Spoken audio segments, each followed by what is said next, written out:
how to fund your self-directed IRA, methods and tips. Hey everyone, Adam Bergman here, tax attorney and founder of IRA Financial. In today's video, I'm going to actually interview Isaac Rodriguez, who is a client of IRA Financial and also an 8-year self-directed retirement investor, and he's going to share with you how he funded his self-directed IRA. But before we get to you, Isaac, let me just give everyone a brief overview of the options you have to fund your self-directed IRA.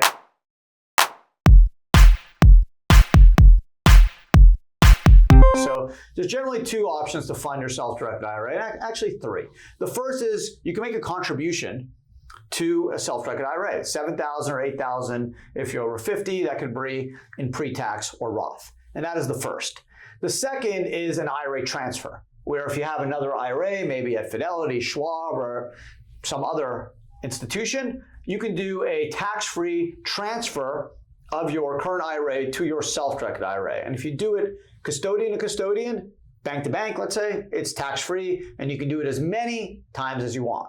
You can also do what's called an indirect transfer, where you can do that once every 12 months. For 60 days, you can control those funds before you have to replace them and return them to another IRA.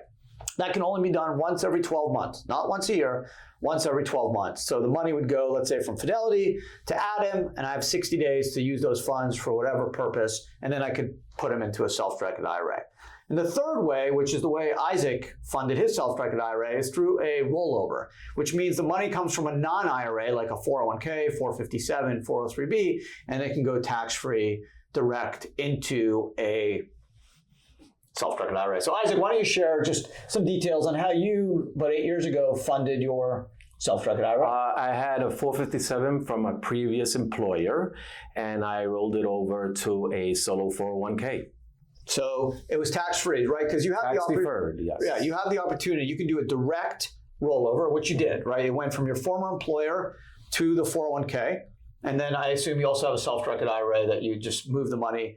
You also did, I guess you did another transfer from an IRA, right? I first did a self-directed IRA, right, and now I am a solo 401k client. So yes, I went from a 457 plan to a self-directed IRA plan, and then I changed to a solo 401k client. Okay, so right, so this is a really good example, because what Isaac did is he did a 457, which is like a 401k or a 403b. It's a defined contribution plan.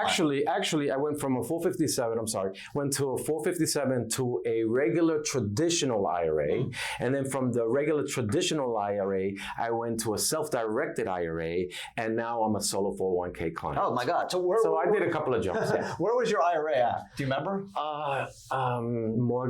Chase. Chase. It was okay. Chase. So you went 457 to Chase, tax-free, right? You left your job. You had a trigger event. You're under 59 and a half, clearly. Correct.